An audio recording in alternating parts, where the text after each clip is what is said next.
vuelva al Salmo 145.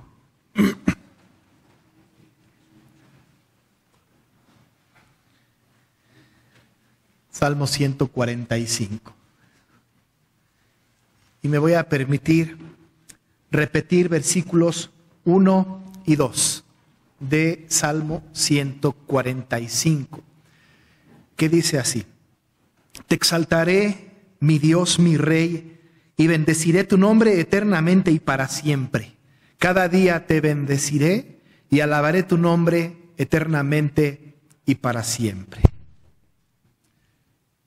Tenemos ya varios domingos hablando de los salmos y lo vamos a hacer hasta el final. Y es importante reflexionar sobre los salmos porque los salmos son alimentos para el alma muy importantes, son sustanciales, son excelentes alimentos para el alma. Y los hemos disfrutado con el énfasis de la alabanza al Señor. Queremos saber de la Biblia lo que la Biblia dice respecto de cómo el Señor debe de ser alabado. Nos da motivos para alabarle, nos hace entender que como pueblo redimido por Dios debemos alabarle. También nos dicen los salmos en este estudio de la alabanza, nos da lenguaje, algunas palabras que son útiles para nosotros en nuestra constante vida de devoción. Cuando oramos al Señor podemos tener muchos elementos que vienen de los salmos para alabar al Señor y no solamente tener nuestro lenguaje tan reducido en la alabanza a Dios, sino que tenemos ahora un panorama más amplio, motivos también. Cantamos los salmos, leemos los salmos. Es maravilloso estudiar los salmos porque nos dan elementos de cómo podemos alabar a nuestro Padre. Y entonces estamos en esto. Los salmos son maravillosos. De hecho, podemos decir que los salmos son el himnario autorizado por Dios. Si tuviéramos que pensar en un himnario autorizado por Dios, pues este sería el salterio, pues los salmos. Difícilmente hoy pudiésemos nosotros cantar los salmos como quizás se cantaban en la iglesia primitiva. Sería muy difícil porque no tenemos la manera de saber la música que contenían los salmos. En la época de la Reforma un poco quisieron regresar a cantar salmos y le pusieron algunas músicas, a veces muy lentas, a veces un poco aburridas, muy solemnes, en algunos casos alegres, pero hubo un intento de rescatar el salterio. El salterio, pues los salmos son como los cantos, como el himnario autorizado. Es el lugar en donde encontramos la mayor cantidad de alabanzas al Señor. Estos salmos que nosotros tenemos y que estudiamos son tan importantes para nosotros porque si bien es cierto que hemos dicho que toda la Biblia, desde Génesis hasta Apocalipsis, hablan de Cristo, podemos encontrar nosotros en los salmos a Cristo revelado y podemos encontrar en los salmos la salvación en Cristo Jesús. Los salmos hablan de Cristo, hablan de su nacimiento, hablan de la promesa de su venida, hablan de su vida, de su pasión, de su muerte, de su resurrección y la esperanza de la segunda venida. Los salmos contienen el evangelio completo, hablan de Cristo. Acuérdese usted que Cristo es el centro de atención de toda la Escritura, de tal manera que vamos a los salmos y podemos ver a Cristo reflejado en los salmos. Es muy importante esto. La mayoría de los salmos se cantaban. Y se cantaban y nosotros tenemos testimonio de que en el Nuevo Testamento los apóstoles, algunos cantaban los salmos. La Biblia nos anima en el Nuevo Testamento que nosotros vivamos nuestra vida con cánticos, con salmos espirituales. Así que los salmos eran instrumentos de adoración y se cantaban. Y todos hablaban de Cristo. Nosotros sabemos también, porque lo hemos estudiado en el pasado, y esa es nuestra convicción de siempre, que cuando nosotros pensamos en Cristo, pensamos también en Padre y en Espíritu Santo, porque hablamos de la Trinidad como una unidad, y hablamos de esta Trinidad y consideramos que los salmos atienden esta necesidad de estudiar también la Trinidad. Por supuesto, también habla de Cristo. En los salmos, como algo importante también para mencionar, en los salmos le cantamos a Cristo. Si entendemos que Cristo es parte de la Trinidad, este salmo maravilloso, por ejemplo, que tenemos hoy para estudiar, te exaltaré, mi Dios, mi Rey, y bendeciré tu nombre eternamente y para siempre, le estamos cantando a Cristo porque Él es Dios y porque Él es Rey. Y si nosotros hemos entendido que Jesucristo es Dios y es el Rey, pues entonces entendemos que le cantamos a Cristo. Pero además, también en los salmos cantamos de Cristo. Usted se acuerda, por ejemplo, Dios mío, ¿por qué me has desamparado? Salmo 22 cuenta de Cristo y entonces cantamos de Cristo también cuando tenemos los salmos. Pero hay algo más maravilloso todavía y de lo cual tenemos que ser sensibles. Fíjese que cuando vamos a un museo o algún lugar ya de muchos años donde nos narra la historia, podemos encontrar en estos lugares artefactos, ropa, instrumentos, cosas que utilizaron algunas personas. Incluso en casa tenemos de repente ahí ropa de los abuelos o de las abuelas y cuando los vemos, los tocamos, como que nos evoca el pasado y decimos, esto fue usado por, y decimos, qué importante es esto, porque fue usado por. Encontramos una partitura original, por ejemplo, de un gran clásico y podemos decir, esta tiene mucho valor porque fue escrita por, fue cantada por, fue interpretada por alguna persona y cobra valor para nosotros, ¿no? Cuando hablamos de los salmos y hemos dicho que en los salmos le cantamos a Cristo, cantamos de Cristo, una cosa importante es también entender que en los salmos cantamos con Cristo. Usted dirá, ¿por qué? Bueno, parece que cuando el Señor Jesucristo estuvo vivo en tierra, ¿no? Su vida devocional estaba en los salmos. Ahora, ¿se imagina usted el Señor cada mañana abriendo los salmos, leyendo los salmos, cantando los salmos? Ahora, nos parece que quizá el Señor un día abrió el Salmo 145 y Él mismo tuvo una vida devocional en ese momento diciendo, te exaltaré mi Dios, mi Rey, y bendeciré tu nombre eternamente y para siempre. Maravilloso. Bueno, pues el salmo que tenemos frente a nosotros y todos los salmos fueron cantados por Cristo. De tal manera que cuando tenemos los salmos cantamos con Cristo. Lo mismo que estamos leyendo nosotros leyó Cristo. La vida devocional que tenemos por los salmos es la vida devocional que tenía Cristo. Maravillosa cosa, porque entonces estamos teniendo de primera mano la alabanza del Señor Jesucristo. Mientras que estaba vivo, Él cantaba los salmos. Dice la Biblia que en la vida de los apóstoles ellos cantaban los salmos, estaban cantando y no nos queda la menor duda de que lo que cantaban eran este libro que tenemos nosotros. Por lo tanto, mi amado hermano, lo que nosotros tenemos enfrente es una palabra inspirada por el Señor que fue utilizada por Dios mismo para su vida devocional y espiritual. Así que nosotros cantamos a Cristo, cantamos de Cristo y cantamos con Cristo cuando leemos los salmos. Y este salmo maravilloso que tenemos frente a nosotros es un salmo lindo, ¿no? Que canta a Cristo, canta de Cristo y nosotros lo cantamos con Cristo. Ahora ya lo cantamos, ¿no? Porque recién hace un momento, antes de las ofrendas, cantamos lo cantamos bastante bien. Dudo mucho que esta ha sido la música que se utilizaba en la iglesia primitiva, pero lo cantamos y lo cantamos bastante bien. Y cantamos con Cristo. Son salmos maravillosos. Este salmo era utilizado quizá en la fiesta de los tabernáculos, en el momento del tema de las cosechas, quizá el 15 y el 16, los versículos nos hablen un poco más o nos den un poco más de referencia en este sentido, pero era un salmo que era, por supuesto, cantado de mucha alabanza, de una explosión de alabanza maravillosa de un pueblo redimido que entendía su relación con este Dios maravilloso en el cual creía y el cual había redimido a este maravilloso pueblo. Como otros salmos, también está escrito a manera de acróstico, tomando las 22 letras del alefato, aun y cuando usted nota que tiene solo 21 versículos.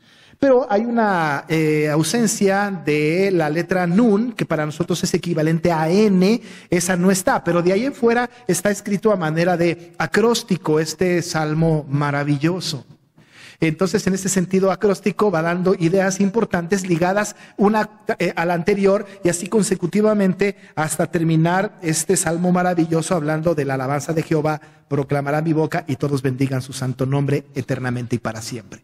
Este es el sentido del salmo. No lo percibimos en el español porque no está escrito como acróstico, pero en el idioma original tiene este sentido acróstico, este salmo maravilloso. Ahora, no podemos evaluarlo todo, sería muy tardado, pero solamente vamos a reflexionar sobre los primeros 2 versículos que nos hablan y nos impulsan para la alabanza del Señor. En estos 2 versículos tocaremos 3 cosas que son importantes. Una cosa, el objeto de la alabanza. Lo siguiente que vamos a revisar es también, no solamente el objeto de la alabanza, sino el contenido de la alabanza y después la duración de la alabanza.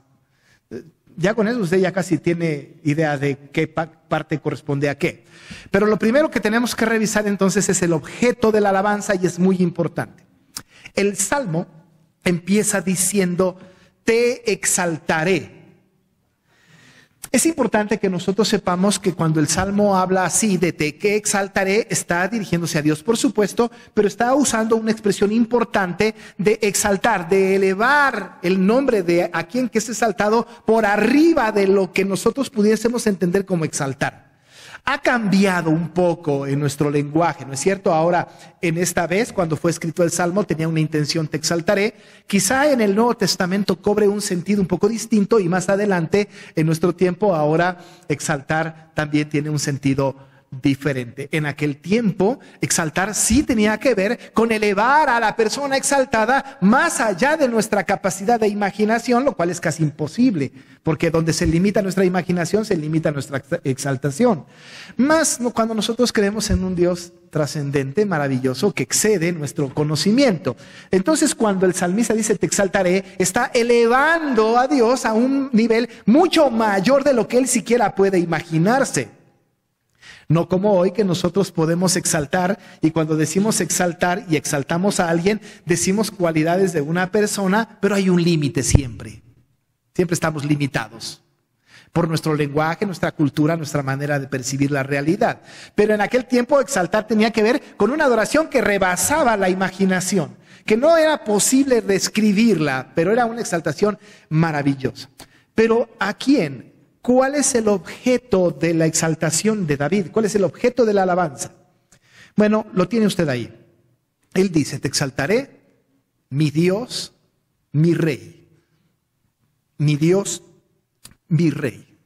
Puede pasar por alto esta expresión, sin embargo, tenemos que tomar cuidado al ver estas 2 referencias. Mi Dios, mi Rey. Hay 2 cosas importantes que tenemos que atender. Lo primero es que debemos entender en esta expresión que tenemos un Dios, David lo tenía, nosotros también, un Dios personal.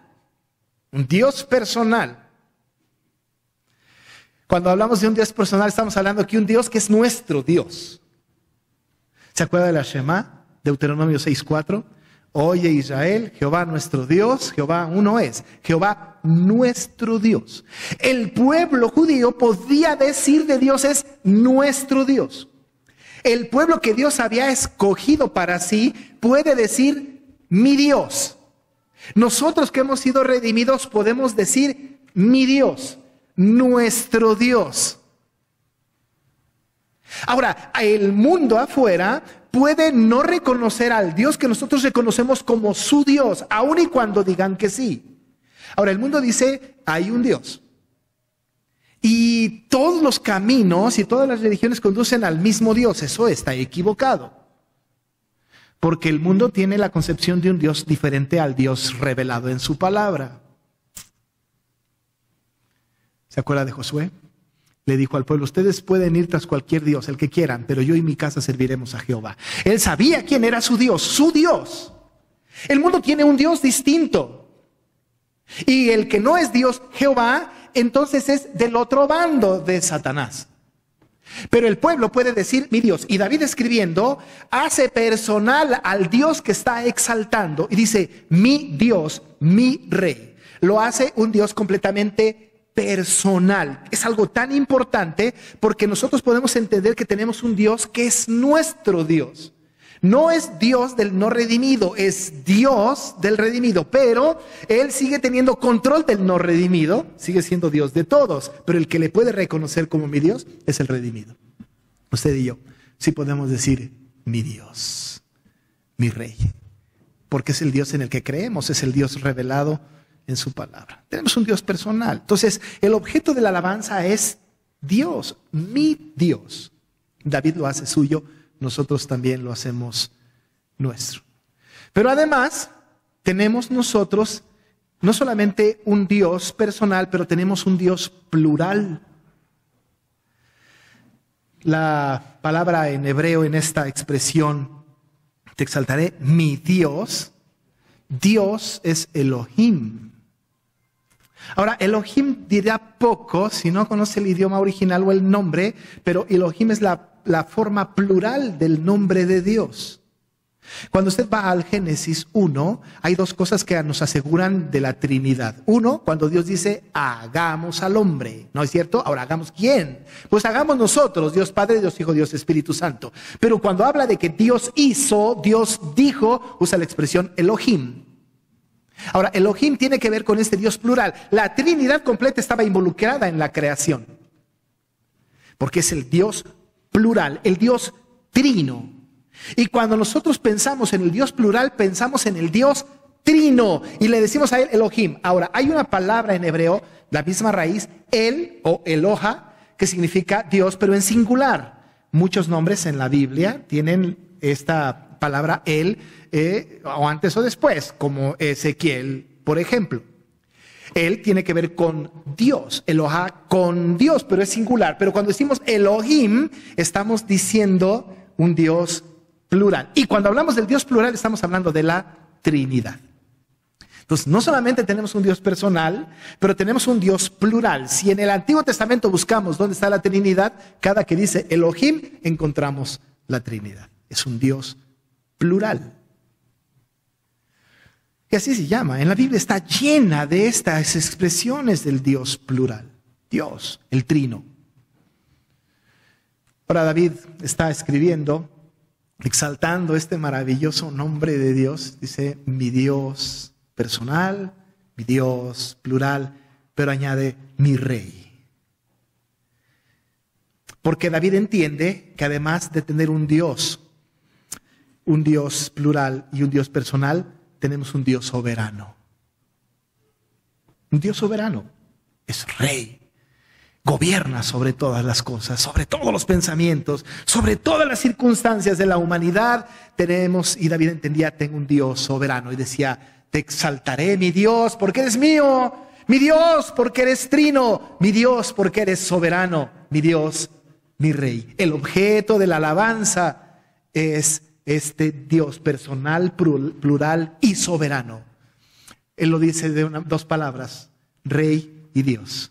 Mi Dios, mi rey. Pero ese es el Dios que también nosotros alabamos. Ese es el Dios en el cual también nosotros creemos. En este Dios personal, en este Dios plural, en este Dios soberano. Pero este es el objeto de la alabanza. ¿Cuál es el contenido de la alabanza?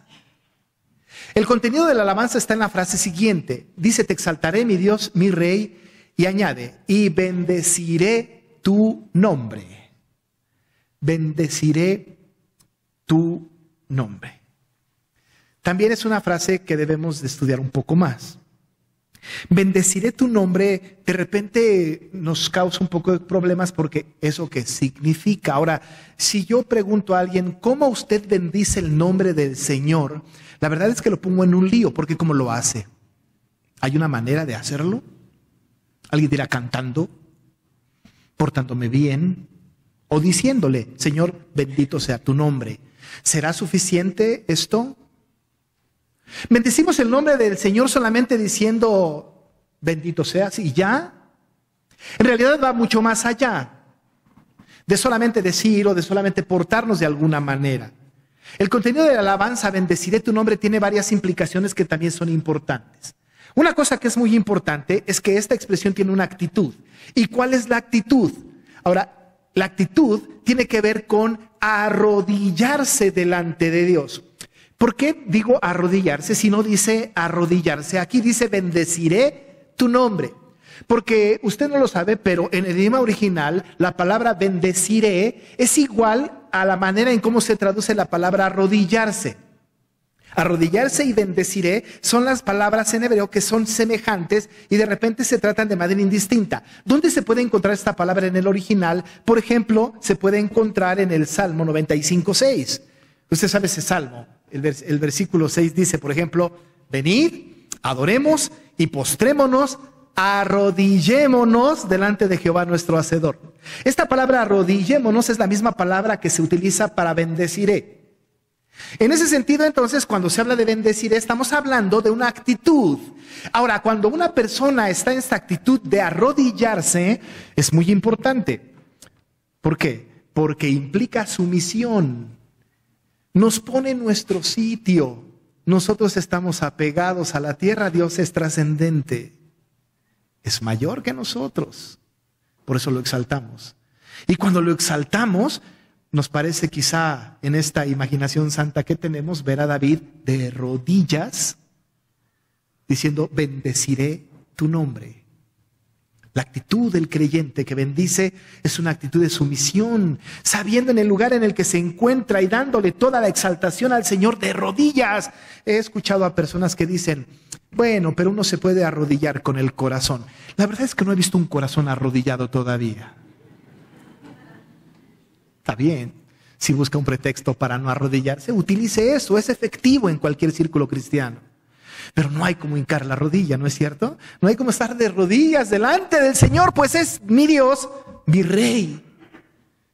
Es mi Dios personal, mi Dios plural, la Trinidad, mi soberano. ¿Cómo no voy a bendecirle de rodillas? La implicación, pues, esta actitud en el bendeciré tiene que ver, pues, con hincarse, con estar de rodillas delante de Dios. Bendeciré tu nombre. Pero además tiene un valor. No solamente la actitud, arrodillarse, sino un valor. ¿Cuál es el valor? Tu nombre. Tu nombre. ¿Sabe qué? El nombre suyo y el mío, pues, el valor que tienen es el valor de identificación solamente, ¿no es cierto? Porque si yo le llamo por su nombre, usted voltea y ya.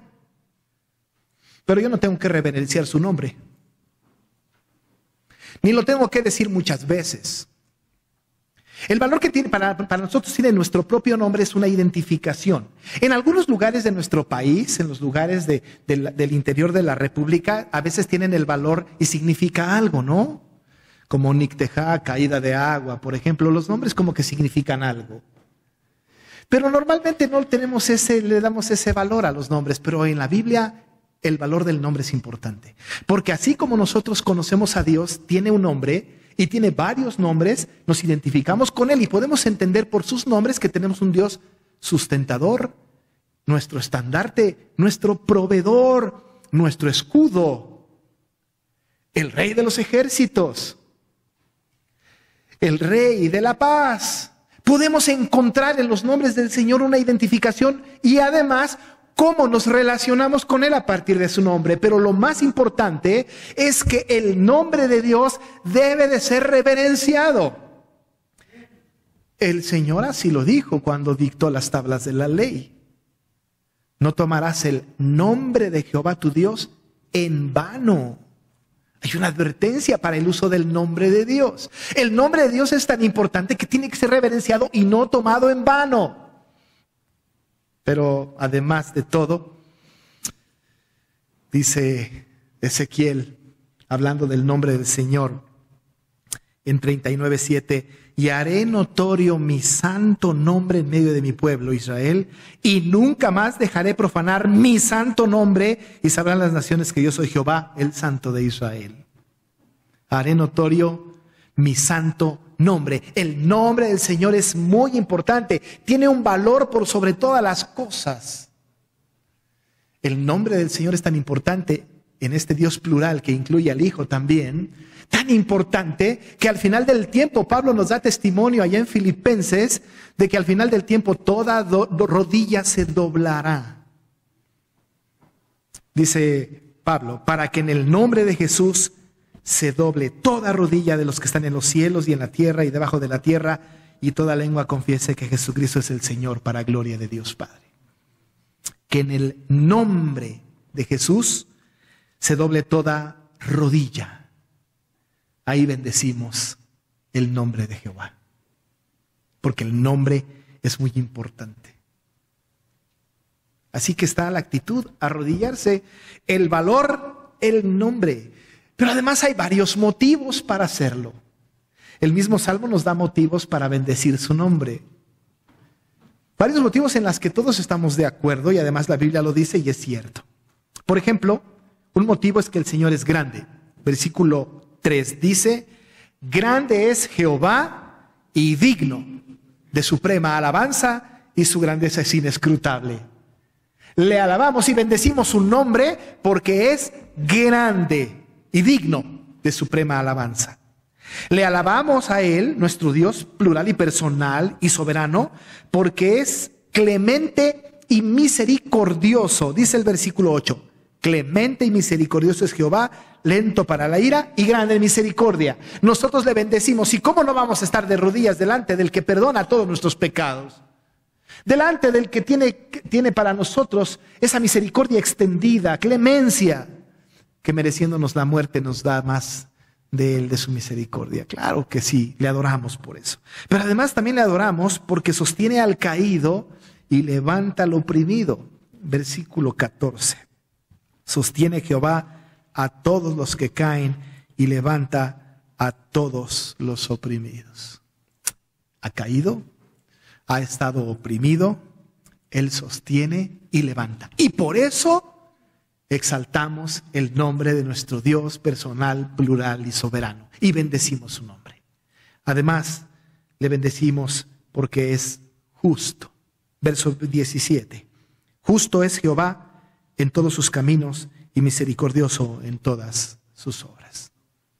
Note usted que cuando hablamos nosotros de este Señor que merece toda la alabanza, toda la exaltación, lo hacemos con una actitud de rodillas, con un valor, su nombre, por muchos motivos, porque es grande, porque es clemente y misericordioso, porque levanta y sostiene al caído, porque Él es justo. Por supuesto entonces que exaltamos y alabamos el nombre del Señor. Por eso le llamamos y le decimos mi Dios, mi Rey, bendeciré tu nombre, porque el Señor maravilloso ha intervenido en nuestra vida y nos ha llamado como pueblo y podemos adorarle de rodillas por su nombre, por todo lo que ha hecho por nosotros. Quizá por eso David estaba tan emocionado hablando al Señor diciendo, te exaltaré mi Dios, mi Rey, y bendeciré tu nombre.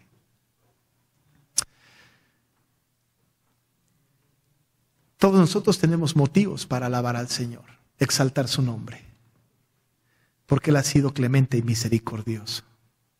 Nos ha levantado y sostenido. Ha sido justo. Es grande. Y su nombre está por sobre todo nombre. Porque no hay otro nombre dado a los hombres en la tierra en el cual podamos ser salvos. El nombre de Jesucristo es glorioso y el de Dios es glorioso. Es el mismo. A ese Dios exaltamos. Porque es nuestro Dios y nuestro Rey. Pero ahí tiene usted, tenemos el objeto de la alabanza y el contenido de la alabanza. Pero ¿qué hay de la duración de la alabanza? Bueno, pues está casi ahí, ¿no? Dice, te exaltaré mi Dios, mi Rey, y bendeciré tu nombre eternamente y para siempre. Cada día te bendeciré y alabaré tu nombre eternamente y para siempre. ¿Cuál es la duración de la exaltación? Pues por siempre. No hay un momento en el que no podamos o no debamos nosotros exaltar el nombre del Señor o alabarle. Debemos de parar de exaltarlo y alabarlo de ninguna manera. Ahora, en esta expresión dice eternamente y para siempre 2 veces, pero en medio de estas 2 expresiones dice cada día. Lo cual nos habla de que la alabanza al Señor debe de ser continua, 1, y permanente, 2. Continua día con día. La continuidad es importante. Para nosotros la continuidad sí tiene límites, ¿no es cierto? Porque decimos, voy a hacer esto con esta continuidad, el año que entra termino y se acaba la continuidad. Cuando hablamos de la continuidad podemos hablar de cada día. Y cada día lo hacemos. Y hacemos cosas así, con esa continuidad, cada día. Para alabar al Señor y exaltar su nombre lo tenemos que hacer continuamente, cada día. Pero, ¿cuándo termina? ¿En qué momento termina? ¿Será que cada día termine con el último aliento de nuestra vida? Ahora, algunos de nosotros estamos más cerca de morir que otros, ¿no es cierto? Ya estamos más cerca de terminar nuestra exaltación y nuestra alabanza. Pues no, los más grandes tienen más experiencia en esto. Los más jóvenes tienen un poco menos, pero están exaltando. ¿Cuándo termina el cada día? La verdad de las cosas es que no termina. Porque en el momento que nosotros morimos, entra eternamente y para siempre. ¿Hasta cuándo? Pues a menos que yo tenga otro concepto de eternamente, pues es para siempre. Y el para siempre puede ser muy limitado, pero también por eso está eternamente. Todo el tiempo. Por la eternidad. Mientras tanto estamos aquí, tenemos que exaltar el nombre del Señor ahora. Hasta el último aliento de nuestra vida, pero la noticia es que después seguiremos exaltando a nuestro Dios y nuestro Rey y bendiciendo su nombre, porque va a ser eternamente y para siempre. Nuestra vida eterna se va a caracterizar de día y noche estar alabando al Señor de los cielos. Día y noche. Quizá el Salmo 146 nos dé un poco más de luz en el versículo 1, porque dice el versículo 1 y 2, el 146, alaba, oh alma mía, a Jehová. Alabaré a Jehová en mi vida, cantaré salmos a mi Dios mientras viva. Cada día le bendeciré. Todos los días, mientras viva, cantaré salmos a mi Dios. La duración, pues, hermano, de la alabanza es continua y permanente. Cada día, cada día. Y cuando deje usted de vivir, será eternamente y para siempre. Qué convicción del rey, qué convicción de David, que sabe que tiene que exaltar a su Dios, a su rey, bendecir su nombre eternamente y para siempre. Cada día, dice él, te bendeciré, cada día dice, te bendeciré y alabaré tu nombre eternamente y para siempre. El día que Príncipe de Paz deje de alabar al Señor, dejará de ser iglesia. Tenemos que hacer todo el tiempo alabar a nuestro Dios personal, plural y soberano, bendecirlo de rodillas, su nombre glorioso y maravilloso, todos los días, hasta que Cristo nos llame a su presencia. Y después participaremos en el coro de millones que están ahora cantando de día y de noche al Señor de los cielos.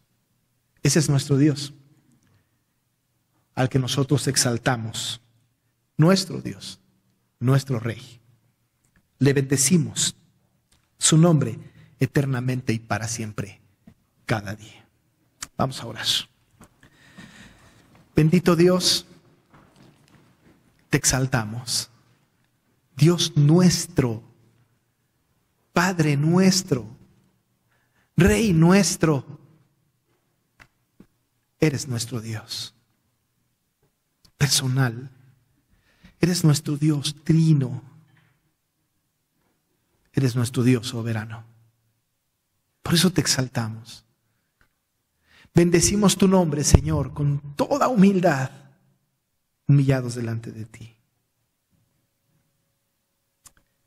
Por tu nombre, porque hemos entendido que en el nombre de Jesús se dobla toda rodilla de lo que está en el cielo, en la tierra y debajo de la tierra, y todos confesarán al final que Jesucristo es el Señor, para tu gloria. No queremos tomar tu nombre en vano, pero lo queremos exaltar con humildad. Porque eres grande, clemente y misericordioso, porque nos sostienes y nos levantas, porque eres justo. Lo queremos hacer, Señor, continuamente, día con día, hasta el final de nuestros días, y después eternamente y para siempre. Gracias, Señor, porque los salmos que nos hablan de Cristo, que se dirigen a Cristo, son los que Cristo cantó y con los que te alabó y con los que nosotros te alabamos también. Alabado seas y glorificado tu nombre, en el nombre de Jesús. Amén.